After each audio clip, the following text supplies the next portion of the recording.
তৃণমূল নেতাদের যদি বিজেপিতে নিতেই হতো তাহলে রাজ্যে তৃণমূল শাসনকে চলতো, আর চেঞ্জ করার তো কোনো প্রয়োজন ছিল না, তাই না? একই তো ব্যাপার হয়েছে, চলে চলে মাসুদ ভাই হয়ে যাবে কদিন পরে। যেই দেখলো তৃণমূল ক্ষমতায় হারিয়েছে, সঙ্গে সঙ্গে লাফিয়ে বিজেপিতে ঢুকে গেল। মানে গিরগিটেরও টাইম লাগে রং বদল করতে, এদের সময় লাগে না রং বদল করতে, মানে টাকসা হয়ে যাবে। শুধু নামটাই বদলাচ্ছে, সিস্টেম তো মনে হচ্ছে আস্তে আস্তে টিএমসি দিকেই চলে যাবে, কেননা সব চোরগুলো তো এক জায়গায় ঢুকে পড়ছে। এখন 3 জন ঢুকেছে, কদিন পরে 300 জন ঢুকবে। গতকাল মানে কালকে অর্থাৎ 9 জুলাই 2026 প্রাক্তন তৃণমূল সাংসদ সুস্মিতা দেব, সুখেন্দু শেখর রায় ও প্রকাশ জিক বড়াইক তৃণমূল থেকে ইস্তফা দিয়ে বিজেপিতে যোগ দিলেন। বিজেপিও বলিহারি, কোনো কেন বারবার তৃণমূল প্রাক্তন সংসদ নেতাদের দলে ঢোকাচ্ছে আমি তো বুঝতে পারছি না।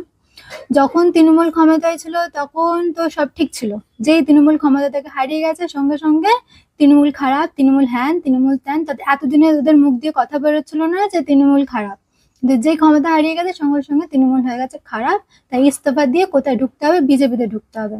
যেই দিকে ক্ষমতা সেদিকে ভিড়, আজ এই দল কাল ওই দল, প্রথমে কংগ্রেস, কংগ্রেস থেকে সিপিএম, সিপিএম থেকে তৃণমূল, তৃণমূল থেকে বিজেপি।